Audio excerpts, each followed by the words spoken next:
Good morning, everyone. So my name is Gina Rodriguez, and we are going to get started with our water ACOs and how they can meaningfully address social determinants of health.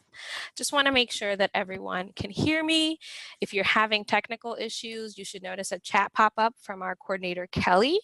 And if you have any technical issues or you're having problems with your screen, type it into the chat box, send it to the panelists, and we'll help sort of walk you through any of those issues. So good morning again, welcome. My name is Gina Rodriguez. I'm the project manager for the Community Health Training Institute.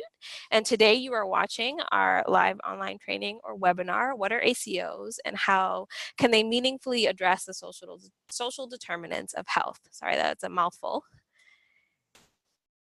And today I'm going to tell you a little bit more about how this webinar is going to work. And then in a second, I'll let our panelists introduce themselves. So Zoom is a new platform for us, so we wanted to give you a little bit of the lay of the land. So on the bottom of your screen, you'll notice that you have a chat option, that you have a Q&A option, and that you have an option to raise your hand. If you are running into technical issues or you just want to be noticed and want to ask a specific question to the panelists, we ask that you use the raise your hand option and we'll reach out to you and see what's going on. If you have a question about the content, about the webinar, you want our panelists to answer, go to the Q&A box. And then if you want to chat with the audience themselves, with us here in the room, or you want to share a resource, we ask that you use the chat option. Also, during this webinar, we'll be launching some polls to ask about how we're doing on our objectives and how you think our trainers or panelists are doing in terms of relaying the content. So those will be launched throughout the webinar as well. So we're hoping that we get lots of engagement and have some fun as we're learning about ACOs and what they mean here in Massachusetts. Again, if you have any questions, please feel free to plug them in. Again, this sort of more information about the Q&A button and the chat function and how to raise your hand, and this is what it looks like on the bottom of your screen. Our agenda for today is to overview the history of ACOs, the role that they play here in Massachusetts, and how they address the social determinants of health. And again, the training goals are on the right-hand side, and this is what we'll be asking you our poll questions throughout the webinar. The polls are completely anonymous. We don't know who says what, but it helps us with our reporting and numbers when we're sort of looking at the back end on how we think we did. So if you have any feedback for us, please, please, please plug them into the polls. And then at the end, feel free to share them in the chat or question box as well. So I'm going to hand it over to our panelists to introduce themselves and get us started.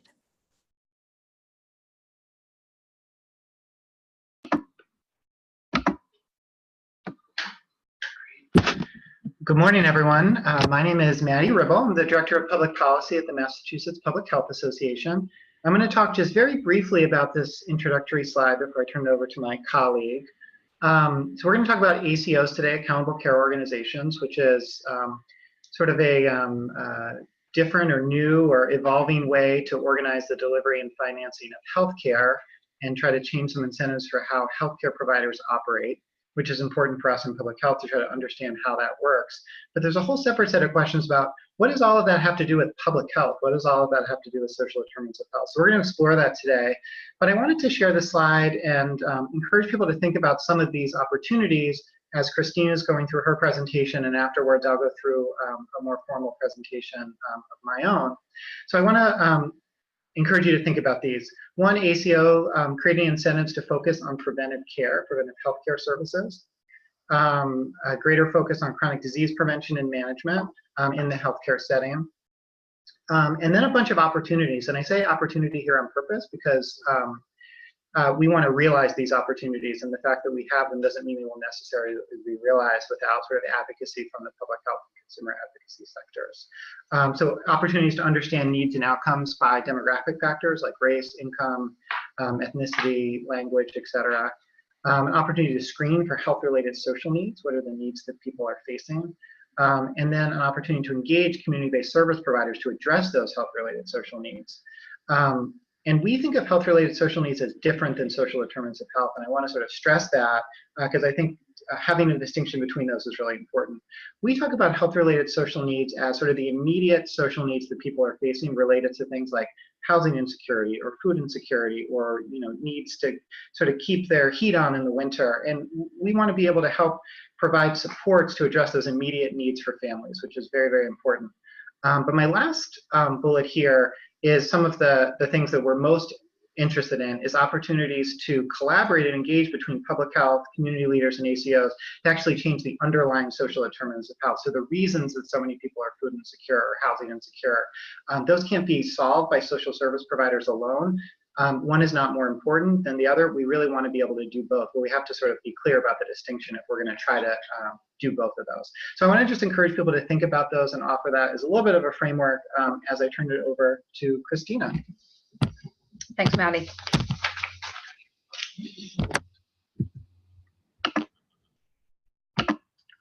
do you page down?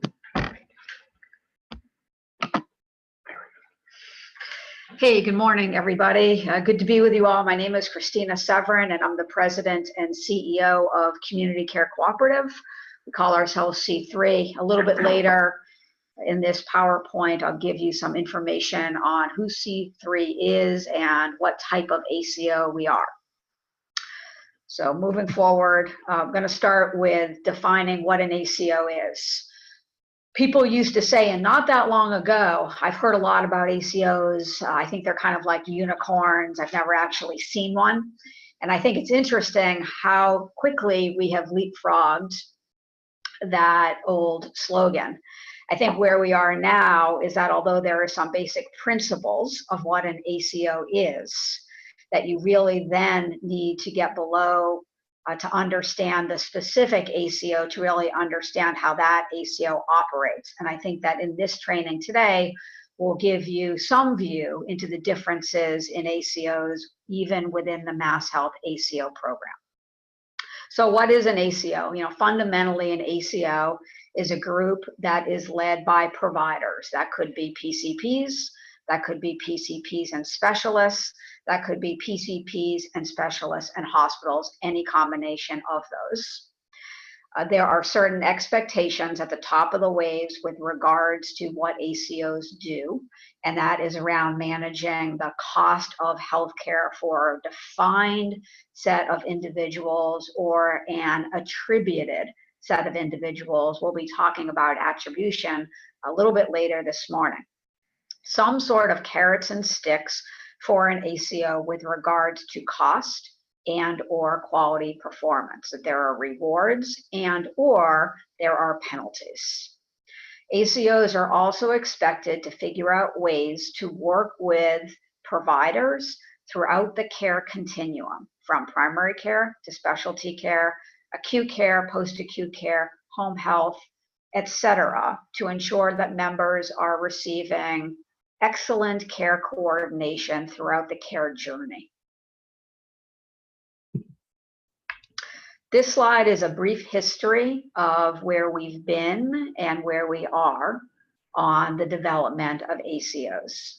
Sometimes people think that ACOs are relatively new, and actually they aren't. The term ACO is new, but there are organizations that were in the US healthcare system as early as the 1980s, and I'm sure that others could argue, particularly in the pediatric community, that there were ACOs before the 1980s. But certainly in the 1980s, we had these things that were well known, which were called staff model ACOs, which were really tidy little boxes that were a combination of health insurance and clinical care within one setting. An example that some of you might remember was Harvard Community Healthcare, which ultimately transitioned into Harvard Pilgrim Health Plan on the health insurance side and Atrius on the provider side. But once upon a time in the 80s, they were one group, and they were a staff model ACO. They were paid a capitation rate, and they were globally responsible for managing the cost of the population who got their care at the staff model HMO. This was true in Massachusetts, and this was true throughout most of our country. Another example would be in 2009, approximately, Blue Cross Blue Shield of Massachusetts launched its first ACO contract called the Alternative Quality Contract, or the AQC. The AQC has been very successful. A lot of the modeling on ACO contracts that has happened in the commercial space, locally and nationally, has been modeled after the AQC. In your copious free time, you could Google the AQC and you will see a lot of published studies about the effectiveness of that model. And then lastly, through the Affordable Care Act, CMS started a Medicare ACO program in 2011. That program has gone through a lot of iterations, has grown and changed, and is still in place today. And again, if you Google the CMS Medicare ACO program, you can get a lot of content on the aspects of that program and a lot of studies about where the program has been more and less effective in meeting its cost and quality goals. This slide is a picture of a press release when the Baker administration succeeded in getting the ACO program successfully negotiated with CMS. That's what the right-hand side of the slide is. It was a big achievement. The left-hand side of the slide sort of describes the driving reasons. So the MassHealth program really had not had any meaningful structural changes in about 20 years. It had really been a mix of the MCO program, the Managed Care Organization program, and the MassHealth Primary Care Clinician program, the MassHealth PCC program. It was serving a lot of people, about 1.9 million Massachusetts residents, and the growth trend was such that it was taking up 40% of the Commonwealth's budget, coming in at about $15 billion per year.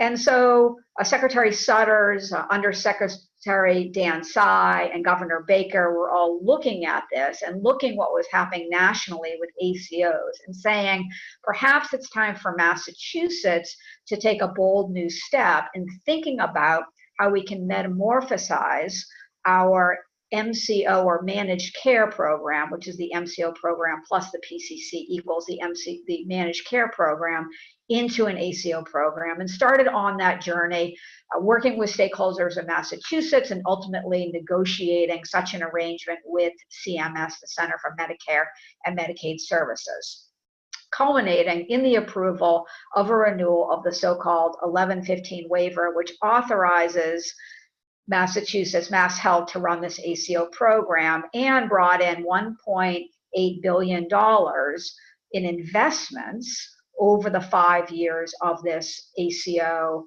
venture, including an extensive restructuring of the program and funding needed for these ACOs to get up and get started and make needed investments in order to plan for financial sustainability. So the role that ACOs play in Massachusetts healthcare.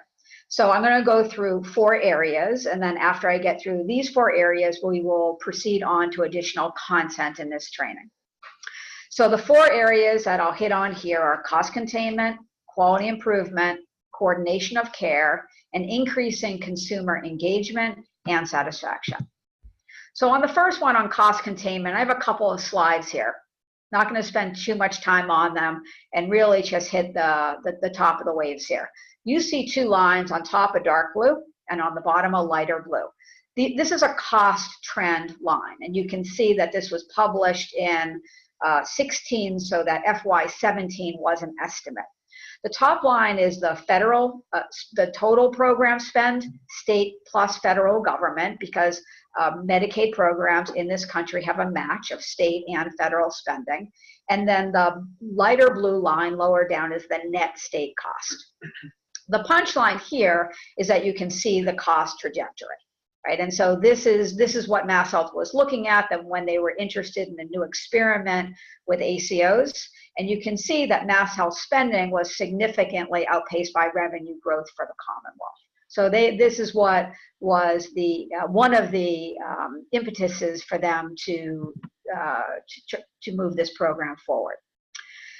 I like this next slide. It's sort of a very crisp punchline slide on what MassHealth is looking to achieve over the first 5 years of this ACO program in 2022. You can see the red circle that says negative 2.5. So in its negotiation with CMS, MassHealth believes that this ACO program can bring down the rate of medical expense trend in the MassHealth program by 5.2%. It is not saying that it will reduce total cost by negative 2.5%, but that it will bring down trend by 2.5%. They've also trended this out through 2026, keeping that trajectory of savings constant, which would land MassHealth in a position in 2026, if this all happened, to have bended the cost trend by 8.1%. Point number 2, quality improvement. So the MassHealth ACOs are responsible for ... 21 quality measures. So in between when I was preparing this and this morning, my staff updated me that there were some further refinements from MassHealth on the quality program. So there are now 21 quality measures. It's important to understand the role of quality in this ACO program. From a philosophical level, it's important because earlier I was talking about the HMO program of the 80s and 90s. Some of you may remember that there was also a sort of a quote unquote backlash, that some consumers felt like those staff model HMOs were overly incented to save money at the cost of withholding services or at the cost of diminished quality to consumers. ACOs and this MassHealth ACO have come light years from where those staff model HMOs were. Quality plays a fundamentally important role. So not only are we responsible for 21 quality measures, but our performance on those measures has a direct impact on our financial performance in this contract. If we do a good job managing our budget and we have earned shared savings, our quality score will determine how much of that earned savings we're actually paid. And if the opposite is true and we do not do a good job managing our budget and we find ourselves in a deficit, our quality score, if it is high, can help us shrink down the size of the deficit that we owe to MassHealth. There are additional ways that quality impacts financial performance in the MassHealth ACO program, but they are very technical and complicated and weedy, and so I didn't include them for today, but if you are interested in more content, let us know and we can supply it to you. I am not going to go through this slide and the next slide because it's a lot of content and it's sort of a leave behind. We will provide you with this information, although as I mentioned, there have been 2 changes bringing this from 23 measures to 21. So we're going to update this content before we supply it to you. Point number 3 is improved coordination of care. So there's a lot that ACOs need to do to improve how members experience the continuum of care based on unique needs. So how well does a primary care group do delivering preventative care to everybody? One thing that's different in care coordination for primary care providers is that generally speaking, primary care providers have sought to do an excellent job coordinating care for those who seek services at their clinic or their hospital or their health center. What is different now is that primary care providers have a defined set of so-called attributed members they're responsible for, which means that they need to think about their responsibility for delivering preventative care, not only for the individuals who are calling for appointments and walking through the door, but for the entire population that has been attributed to that provider site. And they need to have systems to identify who may be attributed, who has never been into the health center, and ways to engage those people so that they can bring them in for preventative care and understand what other services may be needed for those individuals or their families. In addition, the ACO needs to have a way to develop relationships with others in the care continuum, such as behavioral health providers, social service providers, and acute care providers. Usually, one of the ways that ACOs do this is by using funds to support data enterprises. These data enterprises can do things like take in or ingest a paid claims file that the ACO would be receiving from an insurance carrier it might be partnering with, or perhaps MassHealth directly, who they may be partnering with. They may be able to take data from electronic health records and also put that into a data enterprise. Once that happens, that ACO will be able to examine that data through data analytics to understand who's getting care, who hasn't gotten preventative care, who needs to come in, whose claims data makes it look like there's somebody who may have some clinical need, perhaps around cardiac care, and we do not see that individual engage with a cardiologist. We know that we would need to reach out to that individual. So there's a lot of different ways that ACOs need to think about what the strategies are to put in systems for coordination of care throughout the care continuum. Lastly, bottom right, this slide notes that starting in 2019, ACOs will have access to additional funding through the ACO program called flexible spending funding. This is funding that is specifically targeted to address some components of health-related social needs. I like the way that Maddie teed up the difference between health-related social needs and social determinants of health. I think he was really spot on. I would say that this flexible spending probably is a little bit more targeted to some specific health-related social needs. Number 4, increase in consumer engagement and satisfaction. MassHealth has done a really nice job from the beginning of even thinking about this program in engaging a large constituent of stakeholders to make sure that they were crafting the program the right way, working with CMS the right way, and implementing the program the right way. One thing that they did is ensure that all ACOs establish patient and family advisory councils, including defining what the relationship is between that PFAC and the governing board of the ACO. One of the quality measures that ACOs will be evaluated on is member experience and member satisfaction. And then lastly, there are several consumer advocates on an oversight committee that the state has set up and worked with CMS to set up, that is an oversight committee for this 5-year ACO program. When I say 5-year ACO program, I am not intending to say that somehow this program will go away. I don't mean that in any way, shape, or form. I only say that because the current approval that MassHealth has with CMS is for a 5-year program. We certainly think that this program will go well and that there will be a renewal and then a renewal and then a renewal, just like what we saw for 20 years in the MCO program. We do have one question. 2 questions, sorry. The first question is,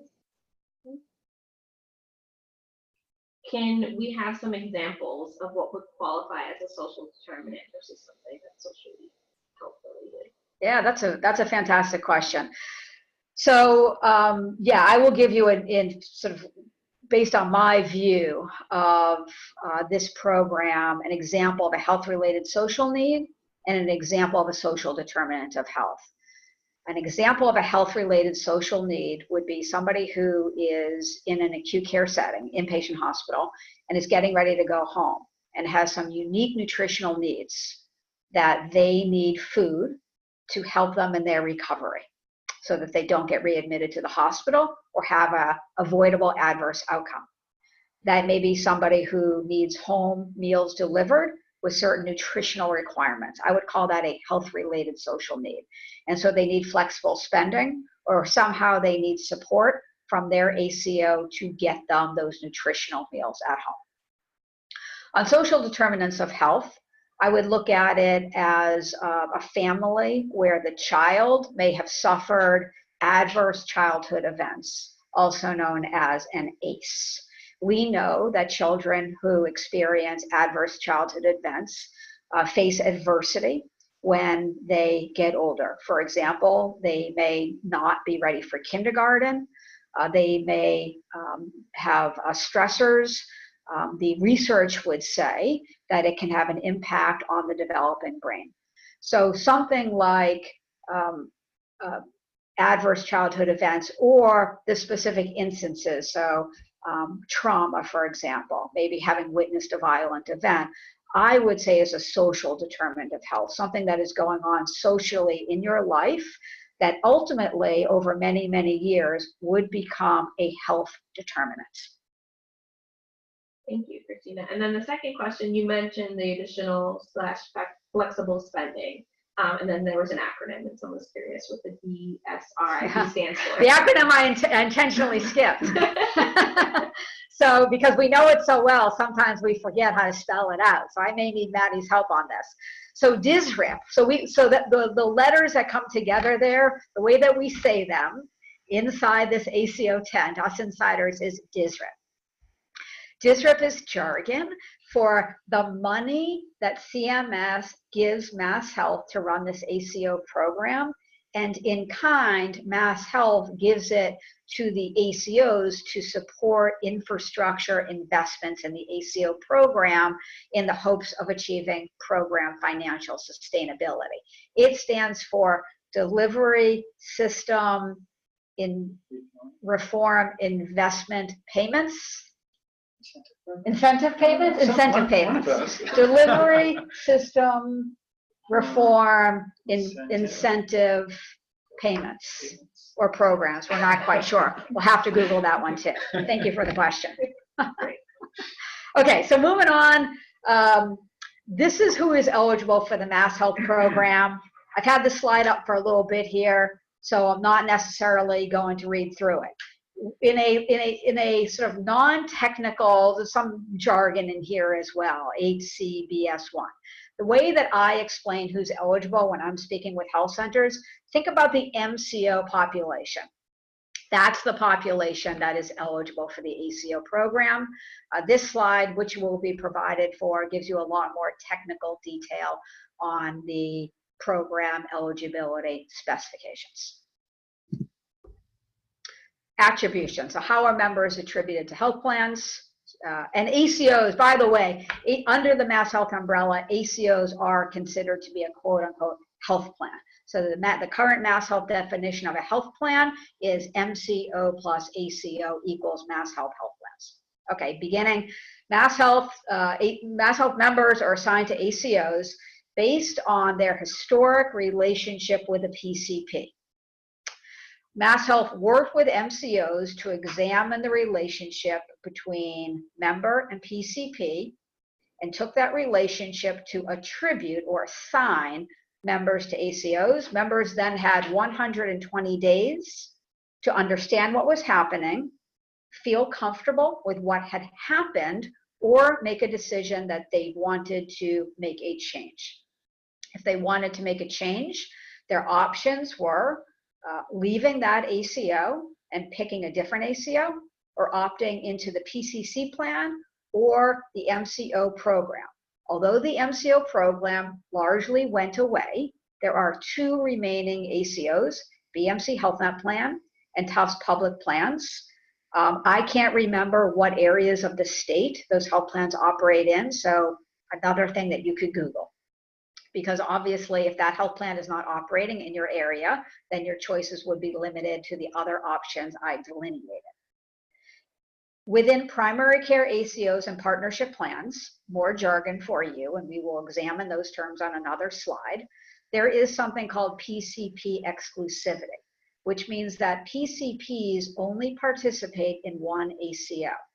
So if you are a MassHealth consumer with a well-established relationship with a PCP, and you want to keep that relationship, you will probably want to join or stay with the ACO that you've been assigned to, because if your PCP is in that ACO and you leave that ACO, you will no longer be able to have a relationship with your PCP. Every year, there will be an open enrollment period where members can elect to make changes to the ACO or MCO that they are assigned to. And furthermore, there are exception reasons why a member can change MCOs or ACOs during a period that is not open enrollment through an exception criteria That criteria can be found on the MassHealth Innovation website. This is a pretty busy slide and one that I'm not going to address all of the content on. There are 3 flavors of ACOs. They had original names and then they were rebranded. And you can see that here. Model A became Partnership Plan, Model B became Primary Care ACO, and Model C became an MCO administered ACO. The summary of a Model A Partnership Plan is that it is a venture between an ACO and a managed care organization. Model B, and that's what my company is, C3, is a primary care ACO that directly works with the PCC plan. And then there is the Model C, otherwise known as an MCO administered ACO, is a provider organization who may choose to have an ACO contract with 1 or more MCOs. That is the only ACO framework where a PCP can be participating with more than 1 MCO. We have a quick question now that you're on that topic in terms of PCPs. You mentioned if someone moves out of the ACO network, they no longer have access to that PCP generally. Yes. What about specialists? Does that include them as well? So the access to specialist would be defined by the provider network of the ACO. For example, in a partnership plan, a member would need to understand what MCO their ACO is working with, and I am sorry about all the jargon, would need to understand the provider network of the MCO that the Model A Partnership Plan ACO was working with. And that provider network would determine which specialists were participating in that partnership plan. The same applies to Model Bs. Primary care ACOs work with the PCC plan. So for a consumer to understand what their network was with regards to specialists, they would examine the PCC provider network and would have access to all participating specialists in the PCC plan. Model C, MCO administered, the same holds true for what I said on the partnership plan. Access to specialists would be determined based on the provider network of specialists in the MCO provider networks.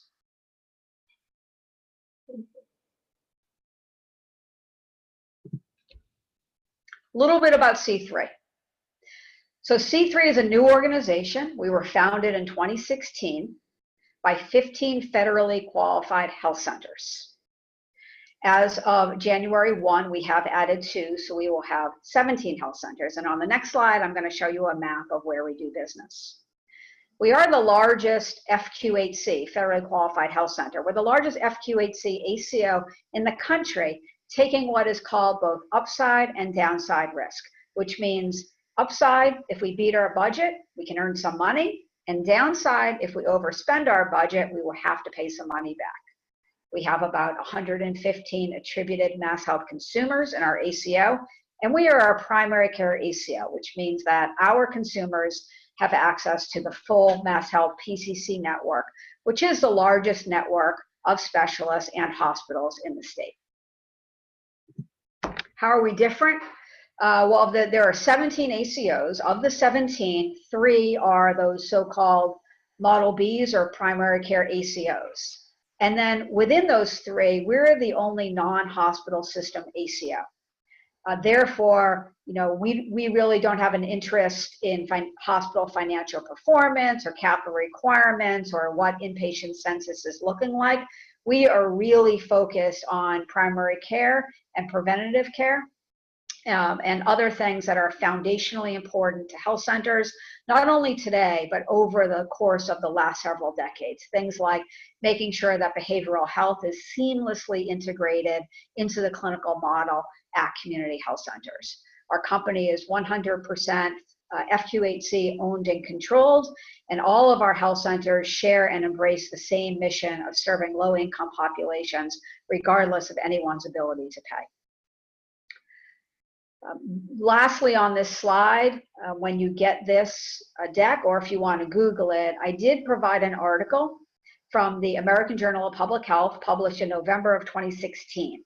The punchline on this article is that there was a study that showed that with two groups of primary care, one group who got primary care at FQHCs, another group that got primary care at any other care setting, any other primary care setting, and studied those groups over time.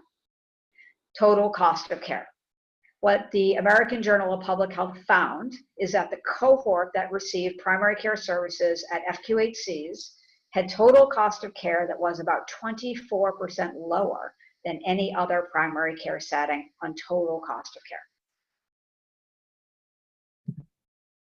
As promised, here is our map.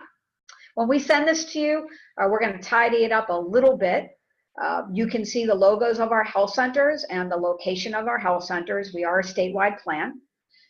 Number 16, Community Health Center of Community Health Connections, should be a little bit higher up in Fitchburg County, although they have several sites. And then 17, we are very excited that Springfield Healthcare for the Homeless is joining for January of 2019. Their mark, number 17, they are not in Worcester County, they are in Springfield, so we're going to move that a little bit to the left. Lastly, just thinking about, at the top of the waves here, this program started on March 1st. We are now approaching the end of September. What have been both some key successes and some key challenges? So successes, wow. On March 1st, 800,000 people were moved into these new ACOs. That is an enormous amount of work that MassHealth and the MassHealth team did to partner with MCOs and ACOs and consumers to have that go well.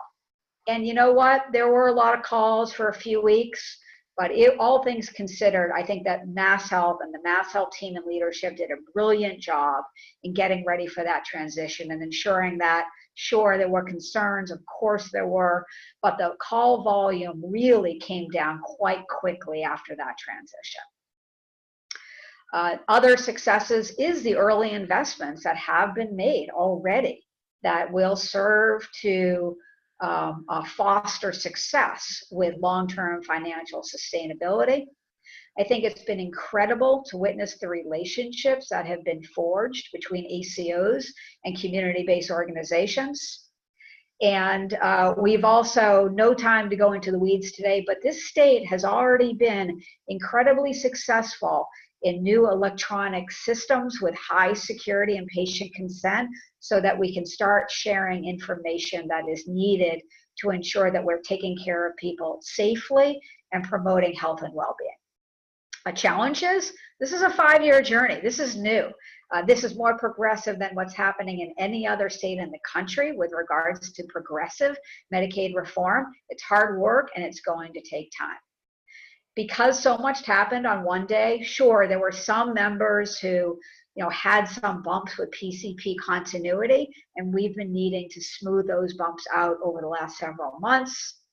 And then lastly, just trying to figure out, given that now there's such a group hug around all of this work, we don't want to overwhelm consumers by getting lots of phone calls. So we just need to figure out who's on point and what are the systems for calling members and how do we ensure that members don't get overly touched.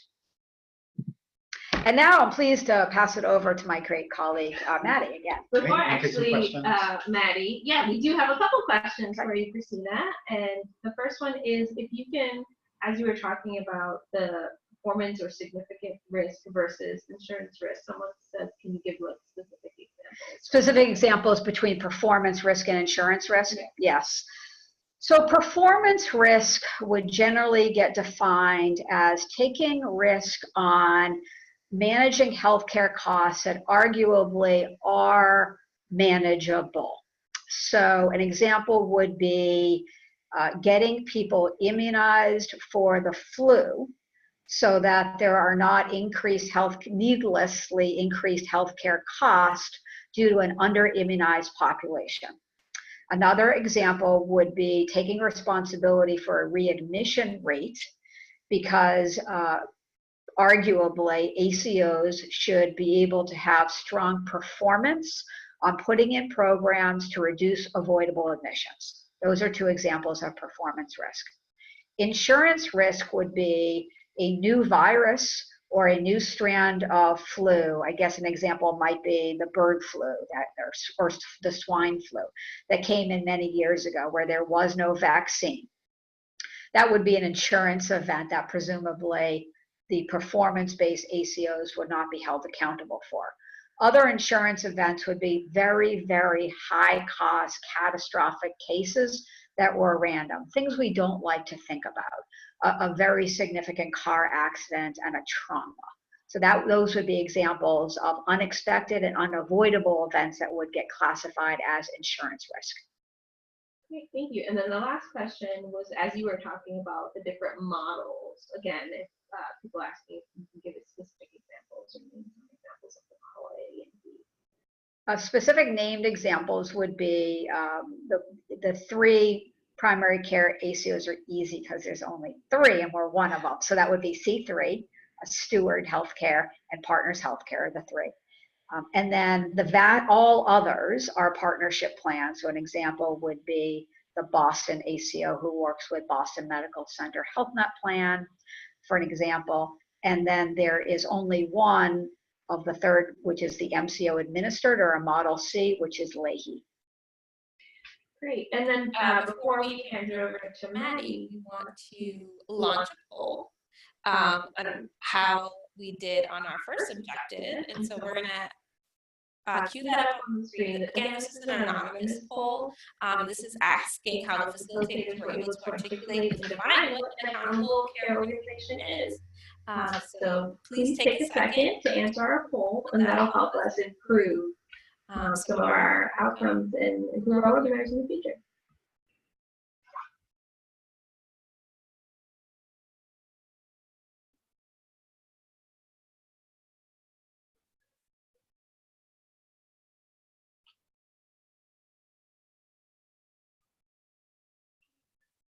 Maybe I'll just say a brief word of introduction while people are doing the poll, if that's all right, because I already introduced myself, so I'm not going to do that again.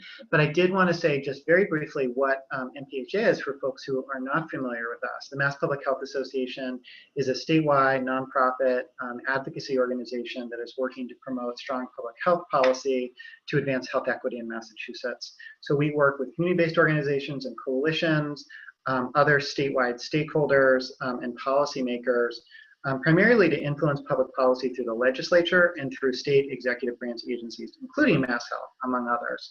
And in that role, we serve both as conveners and educators within the public health community. And this is a great example of a topic where I think many people in the public health community are grappling to understand what are ACOs, what's changing in healthcare financing, and what does it mean for the public health world and for public health goals and for health equity. So part of our goal in working with our healthcare partners and healthcare policymakers is to keep a close eye on the development of these kinds of policy changes and monitor their impact on public health, monitor their impact on consumers, and increasingly on community-based social service providers. So that's the sort of perspective we're taking. I always really, really value hearing Christina and her colleagues present because I learned so much about the day-to-day operations, which we are not in. We are sort of a little bit on the outside as observers. So with that, I'm going to go ahead.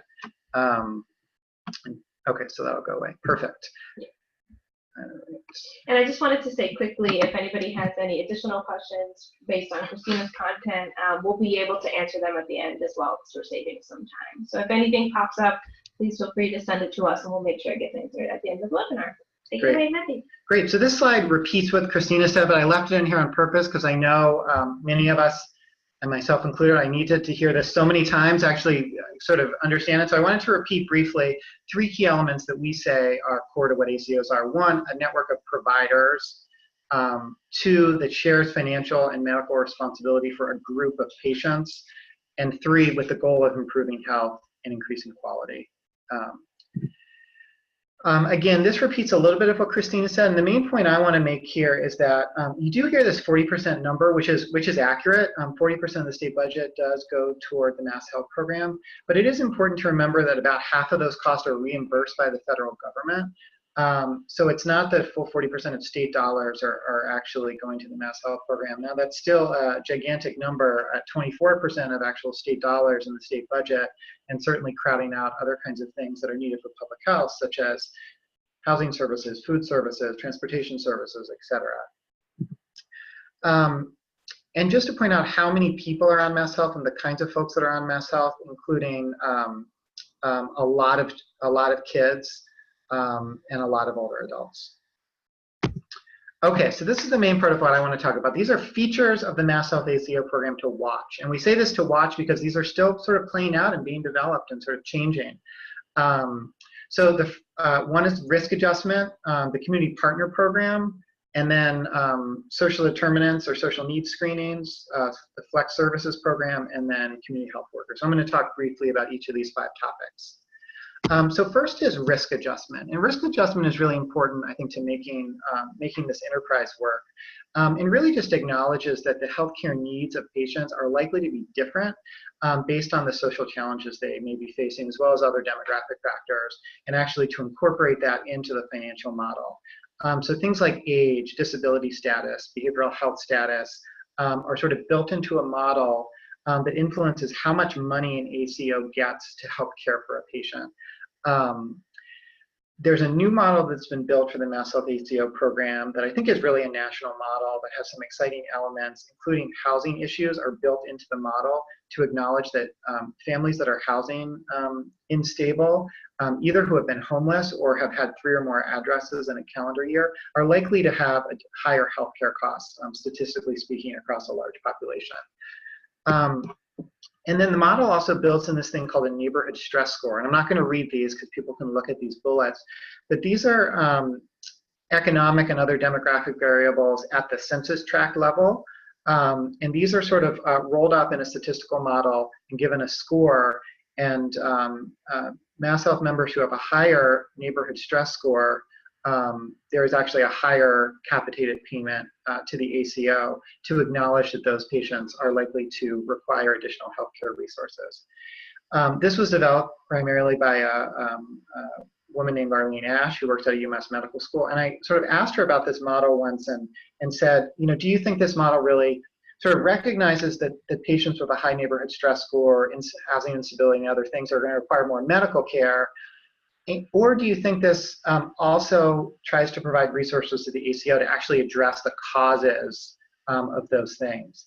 And you know, I think her hope in answering that question was that it would provide the ACO some resources to actually be able to address some of those causes. I will admit I have a little skepticism about whether that's true, and maybe Christina will want to offer her perspective as a CEO about that. But so notwithstanding what various people think about this, I really think it's really about providing medical care and acknowledging higher levels of medical care that are usually statistically necessary across a population. I did want to briefly mention the Community Partner Program, and we often call this the capital C, capital P Community Partner Program, which is why I have C and P underlined here, because in public health and probably in most of the rest of the world, we use the term community partner to mean a lot of different things, all kinds of people and organizations we work with in communities that do all sorts of different things. The capital C, capital P Community Partner Program is a very specific set of procured entities that are working with MassHealth ACOs to do essentially sort of enhanced care coordination for 2 populations of people. One, people with significant behavioral health needs, and those would be behavioral health community partners. There are 18 contracts with organizations who are providing enhanced care coordination for those folks. And then folks with long-term services and supports needs, which we call LTSS, and there are 8 contracts to do that. So these are important parts of the landscape. But we always want to make sure we don't confuse capital C, capital P community partners with sort of a generic or type of partnerships with community-based organizations. MassHealth, just to throw out other acronyms, has started using the acronym SSDE, Social Service Delivery Entity, to mean other, broader set of community partners who might support social needs of MassHealth members. We do have a question about MassHealth. Great. Where does MassHealth stand in terms of incorporating oral health into ACOs? Yeah. Yeah. I might kick that back to Christina because I think it's one of the quality measures. Do you mind if I pass it back to you? Okay. I'm sure I have much to add. It is one of the quality measures. I think other than that, and most of our community health centers have dental. embedded into the primary care medical health model. So it's always been important for health centers, and we're trying to think of new innovative ways to reach out to individuals on oral health. It is still, do you know off the top of your head what the benefit is now? Because I think that there's still a little bit of a mismatch between the desire for the recognition of the importance of oral health to overall health and some of the covered benefits in MassHealth around preventative dental. But as Maddie said, it is one of the quality measures. Great. And just to reiterate, the import of the quality measures is that if the patient population of C3 or any other ACO has poor oral health in relation to that quality measure, C3 or any other ACO would either be financially penalized or sort of forego financial benefits they might have if they actually met that quality measure. So that's an incentive to make sure the ACOs are paying attention to oral health among the other quality measures. Another specific question about sort of the coverage in ACOs is, can you either of you speak to the coverage of substance use disorder and specifically how recent changes will alleviate the impact of the opioid crisis? I'm going to suggest we come back to that because I think that's a really important and big question. And I want to cover a couple of things related to social needs, and I think we can come back to substance use, which is really important. So the third topic I'm going to talk about is the social needs screening. So MassHealth ACOs are required to screen their members for health-related social needs. And it is a quality measure. So again, if they fail to do it, there will be financial implications of failing to do so. There are 4 domains that all ACOs are required to screen their members for, which are housing, food, transportation, and utility needs. So that would be something like being able to keep the heat on in the winter. They're also required to screen for at least 1 additional domain from these bullets here that are listed. And I starred employment and experience of violence because from our understanding from talking to MassHealth and some of the ACOs directly, those are the ones that seem to be most common among the additional domains. That's not exactly scientific, but that's our best understanding. So these, the domains and the questions are not standardized, which is important to understand. And there's, I think there's pros and cons to that. There's certainly some cons in that they're not necessarily apples to apples looking across the ACOs. But I do think this realm of work and the sort of science behind it is really new and emerging. So I think the ACOs made a case, and I think it's a reasonable case that they wanted to be able to sort of experiment and innovate since this is an emerging area. I wanted to give a few examples of what these questions may look like. And again, these questions I'm going to show are illustrations. It doesn't mean every ACO is using these questions because they are required to ask, but they can come up with their own questions. But the questions I'm using are what the federal government through the Center for Medicare and Medicaid Services has recommended through some other programs they have. So this is an example of a housing instability screen. And these are usually 1 or 2 question screens that are either done in a paper format or with a primary care provider or a social worker or community health worker. The method of administration of these questions is also not standardized or required. So ACOs have discretion in how they administer it, but they are designed to be simple. So what is your housing situation today? 3 choices. I do not have housing, which means I'm either staying with others and doubling up in a hotel, shelter, living outside, in a car, etc. This is obviously a very acute need. Second option is I have housing today, but I'm worried about losing it in the future. Or 3, I have housing. So that's an example of the kind of housing screen members may get. This is a 2-question food insecurity screen, which my guess, although I'm not 100% sure, is most or all of the ACOs are using this screener because this is a very sort of nationally recognized screening tool called, I'm blanking on the name of it, of course, at the moment. It was developed here in Boston at Boston Medical Center. We'll come back to that. So the 2-question screen, within the past 12 months, you worry that your food would run out before you had the money to buy more. Often, sometimes, or never true. Within the past 12 months, the food you bought just didn't last and you didn't have money to get more. Often, sometimes, or never true. So this is a simple, short way to get some information about the social needs members may be facing. So again, I'm going to go backwards for a second and remind you, all MassHealth ACO members, of which I think there are 850,000 at this point, roughly, are being screened for housing, food, transportation, utilities, and at least 1 other thing. So this is giving us potentially a lot of information about the social needs that a big portion of our state population is facing. This is quality measure set, or at least it used to be quality measure 17. The quality measures are being updated. So to satisfy the quality measure, the results of the screening have to be in the member's health record and readily accessible to the primary care provider. It has to be administered at least annually. It can be administered more often, but it has to at least be administered annually. So, so this is great. Now we've got 850,000 people by the end of the first year, theoretically, who have been screened. We know a lot of information about the social needs they're facing. All reasonable people would expect the MassHealth population, a huge proportion of people are going to be facing at least one and most likely more than one social need. So the real question is, well, what happens as a result of that information? And at the bottom here, this first bullet, which I put in a quote, is I took off a MassHealth slide and basically said if a health-related social need is identified, the ACO has to refer members and provide information and navigation supports to address such needs. That sounds like a pretty firm requirement. That sounds pretty good. The problem is, you know, and part of our role is to, I think, as advocates, point out what's really positive, but also where the gaps are. There's absolutely no reporting requirements or accountability for ACOs to do this. We discovered this language that's in quotes here is in the legal contracts that MassHealth has with ACOs. But actually, most of the people we were working with didn't even know that was in the contracts, so that was sort of in the legalese. So there is really no required data reporting, nothing that's required, and no accountability for ACOs to do this. And I say that not to say that ACOs or any primary care practice or any medical provider doesn't want to do this. People are in this business because they're trying to help people.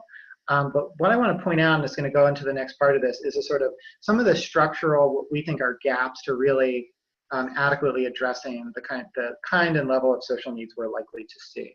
So let me use that to talk about the flexible services program. Christina talked about this earlier. I know there were a few questions. I want to say a little bit more about this. The flexible service program is a part of the waiver, part of the agreement Massachusetts made with the federal government. And on a high level, I think many people, both from the ACO world and in the public health world, felt like this was one of the most exciting parts of the waiver, because it was providing a flexible set of dollars to help ACOs address the social needs of their members. The challenge we see that as this is rolled out, it's actually not quite so flexible. Some people call it the inflexible services program.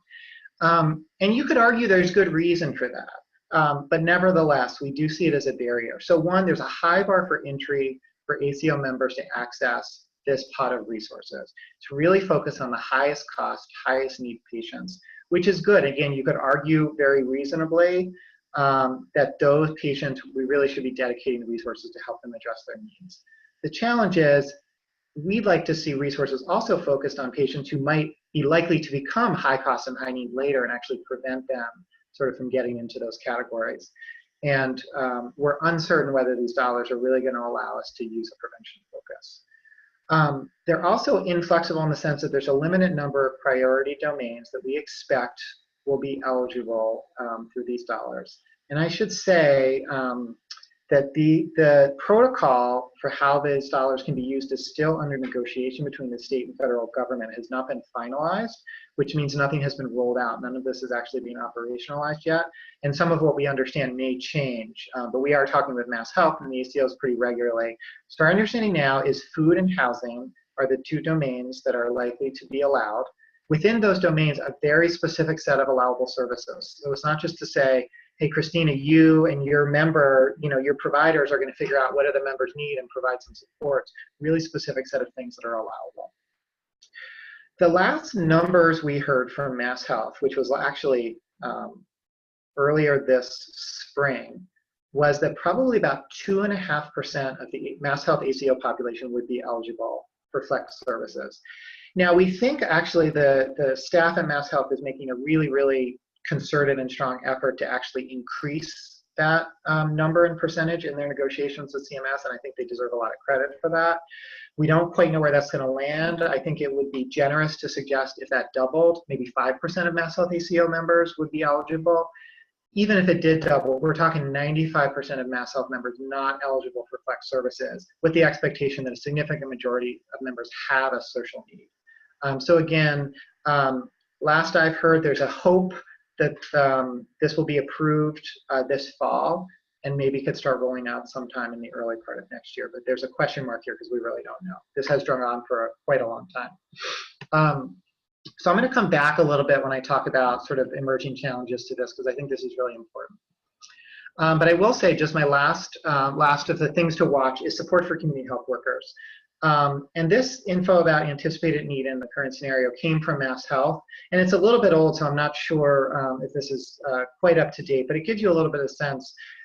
There was an expectation that ACOs across the 17 ACOs may need to hire more than 90 community health workers, and the community partners, that again being the capital C, capital P community partners, may need to hire well over 1,000 care coordinators. But at the current time, we have a lot of people on wait list for training programs. We have existing community health workers underutilized, low pay, burnout, and so forth. So we have a workforce that's really crucial to making this work that is not particularly well supported at the current time.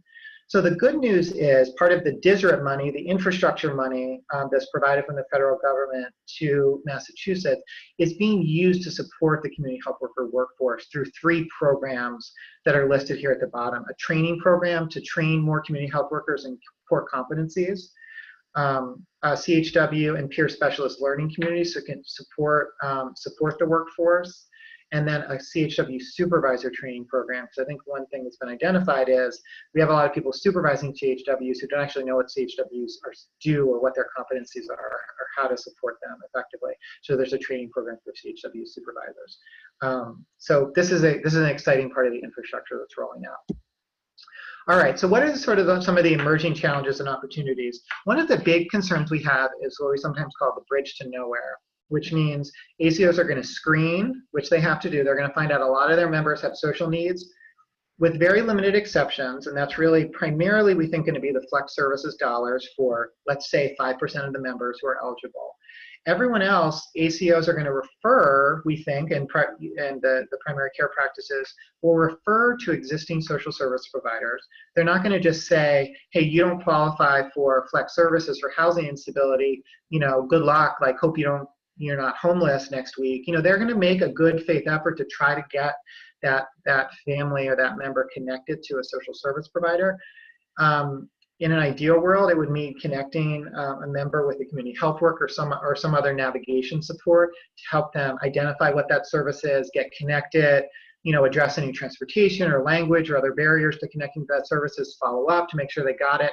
But that kind of navigation support is not always available and is not directly supported through the MassHealth ACO program. So I think a lot of times what it's going to end up being, and Christina may reflect on how this is playing out at C3, is sort of offering people, a phone number and a name to say this is a service that you might benefit from, and but without really the capacity to follow up. And this is not a fault or a criticism of any ACO, but I think it's a shortcoming of thinking about a systems-wide approach to addressing the social needs of MassHealth members.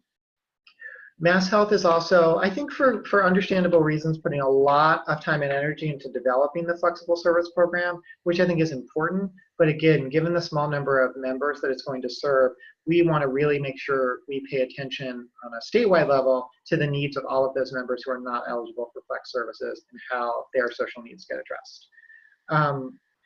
Because we expect that most of this referrals to social service providers are going to not be paid for, which means there won't be dollars flowing from MassHealth or from the ACO to that social service provider. The assumption is that that social service provider can absorb the additional referrals they're getting. And there's no real reason to think that's true, or to think that's going to be true uniformly across different domains, such as food versus housing, or different regions of the state. What we really want is data to understand who's being referred where. Are those service providers able to accept those referrals and then help address those members' needs? And unfortunately, there's really no statewide data system to track whether that's happening. It's one of the big things we're talking to MassHealth about, of how we would understand that. There's been some assessments at the national level of the financial health of the human services sector, which is found, for instance, at the national level, housing and homeless service providers are in far worse financial shape than providers of other types of social services. I'm not quite sure if that's true in Massachusetts because this is a national assessment, but if we had data that showed us that referrals to housing service providers were not able to be sort of accepted by the existing service providers, that would be something really important for us to know to try to address the capacity of the social service sector. But we really need to figure out the data infrastructure that would allow us to do that. And importantly, you know, from a consumer or community perspective, we need to think about MassHealth and the ACOs within an ecosystem of services. The healthcare system, whether it's the ACOs under this program or some future system, the healthcare system is never going to be and never should be asked to address all of the social and economic needs of the population of Massachusetts. This doesn't make any sense. Patients are going to have to be able to get supports outside of the healthcare system. So if we're just thinking about what MassHealth is paying for, what the ACOs are paying for, we're sort of missing the forest for the trees.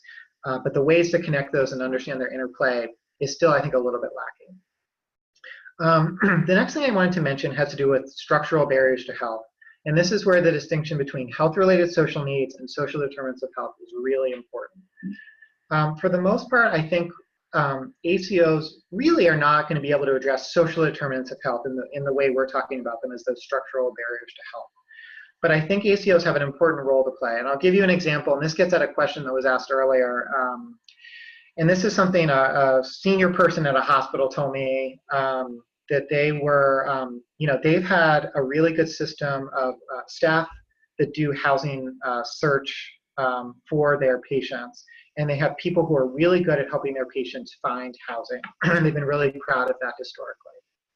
In an ACO environment, more ACOs may be incentivized to have people on staff or contract with people to do that, to help people who are housing insecure search for and find affordable housing. And this hospital official told me they expected their patients would actually suffer as a result of that because they've been really good at finding those places for their patients. And as more people get good at that, there's sort of a finite number of affordable housing units, and they're going to actually lose out. So that means more people are paying attention to those health-related social needs. How do we find housing for our members and our patients? But we haven't actually addressed the underlying reason for why are there so few affordable housing units, especially in Greater Boston. Now, it would be silly of us to think an ACO should be able to solve sort of the region's or the state's affordable housing crisis. But if we don't think about the reasons we have a lack of affordable housing in Massachusetts, we're never going to actually be able to address those social needs of patients.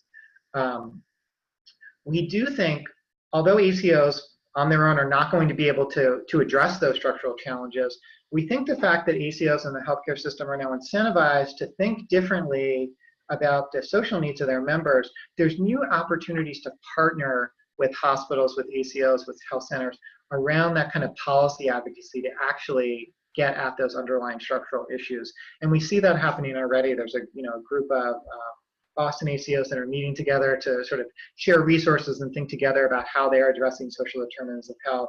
They're starting to think and talk about policy opportunities and what they may be able to do and speak up for together, which I think is a really exciting opportunity. And in the long term, from a purely social determinants of health perspective, may actually be more important than any of the actual social services that are delivered. So sometimes people ask us, like, given all of this, like, is this stuff good or bad? Is this going to hurt patients or help patients? And, like most things, the answer is, we don't know yet. But we think it's really going to take consumers and their advocates, community advocates and public health to work with our healthcare partners, to speak up for the needs of public health and consumers, to sort of make this system work well. There's no guarantee it will, but we certainly feel at MPHA that there's lots and lots of potential and opportunity here, but it's going to take a lot of work, and it's going to take public health and consumer advocates being at the table as partners with our healthcare and clinical allies to do this well. And just a couple of resources I wanted to share before I wrap up my presentation. There's some links at the top here for enrollment assisters. If you or people people you work with in your organization actually have questions about their primary care provider, specialists they're trying to access, et cetera, these top couple of links, including the Healthcare for All helpline, are resources for consumers to get help navigating that. I also put 2 links here to resources from the State Health Policy Commission. The one on the left is a profile of all of the certified ACOs. So this will tell you who are they, what region do they serve, et cetera. It's a really valuable resource. And then the second one is a policy brief that just came out about how ACOs are looking at population health. So I'd encourage people to check these out. And that's the end of my slides. And I think we'll open it up to questions that people may have for me or for Christina. Great, and we do have some that we've been saving, and it looks like one just popped up as well. So we're going to do some multitasking here. Kelly, who's been sort of handling some of the tech on the back end, is going to launch the rest of the polls that we had. And again, so as you ask your questions and listen to our panelists answer the questions, we ask that you also click the polls and give us feedback on how you thought today's training went. But the question that did come in is, what is the sustainability of ACOs addressing social determinants of health? What's the frame for ACO funding for flex and social services? And then the last piece, for how long will the ACO funding be available? So I can take a first crack at that, and then look to Christina, may want to answer it as well. So as Christina talked about, this structure is under a 5-year agreement between the state and the federal government. I would agree with Christina that there's no expectation that it would radically change after 5 years, but it will have to be renegotiated after 5 years, and the state will have to say what do they want to do and get the federal government to agree. Something like flex services, I think, is interesting about what will happen to that in the next waiver. I think some folks would say the goal of flex services in this 5-year period is to show that if ACOs pay for these services, it will benefit them financially. And therefore, in the future, we won't need a pool of flex services dollars. ACOs will use the dollars they have to pay for these services because they have seen the proof of concept and the data that it actually benefits them financially. I'm not convinced that's going to happen within 5 years because A, we haven't even rolled out the program yet. We're almost heading into year 2 of the waiver. It hasn't even been finalized yet. And for other reasons, I'm not certain that's going to be the case. And I think this is a place, and because there's such limited data infrastructure to show what's going to be happening. So I think this is a place where it's really crucial that consumers and community groups are at the table watching and are there, say 3 years from now when the next waiver negotiations begin, to be talking about what's needed, to be saying, if we didn't see, clear cost savings within 5 years, it may not be because this doesn't work. And maybe that we shouldn't be abandoning it, but we need to think a little bit differently about it. So that's what I would say. Good. Do you want to? No, it's a fantastic answer. I'm not sure what I have to add. I'd say and I was thinking about this when you were talking about SDoHs and health-related social needs, that C3 is trying to do some work on SDoHs. We were lucky to be awarded recently a grant from the Health Policy Commission on they called it the Shift Care grant funding opportunity. So we applied in the social determinant of health track. And so an example of what we're doing in that program, 2 things in that program. This is a program that we're developing and going to be implementing with this grant funding, which is really designed to try to engage and serve individuals who, even through the most intensive care management programs that we offer at C3, such as complex care management, it's just not a good match. We're not able to engage them in that program or able to engage the person or the family, and we're just not able to see an improvement on the issues that are going on with the individual or the family. So this will be a subspecialized in-home program. When that individual is a youth and that youth has had some trouble in school and potentially with corrections, we are also partnering with an organization called Health Law Advocates to bring in their child advocate program, which is a really innovative, remarkable program they've been running, so that the family will not only, the youth and the family will not only get what they need around case management, anything around behavioral health or physical health needs, but also get support from an attorney to support the family and the youth and what is going on with school or with corrections. The thing that we're doing in tandem with that because I very much agree with what Maddie was saying on, do ACOs really have a financial imperative to work on this stuff? Is it really highly correlated with success in managing total cost of care? I think that Maddie and I agree on this, that we probably don't think so. And in some ways, we want to be careful about red herrings. Is we want to think about how we do measure investments and return on social, what we call SROI or social ROI. So if we run this HPC funded program, how are we also designing and implementing the program where we can measurably measure, where we can quantifiably measure the return on things that are harder to measure, that isn't looking at healthcare dollars, but looking at improvement in school performance, improvement in school attendance, improvement in graduation, things that are outside of the healthcare space. Because we believe that, like Maddie, that these larger social determinants, these are societal issues, these are public health issues. I think there is an opportunity for ACOs to get more engaged with this through the work that we're doing. And if we're able to prove this, I think we can bring in people who are more interested in public health funding in particular, or social funding. But I also think that over time, we could think about how to hold ACOs more accountable for less traditional quality measures.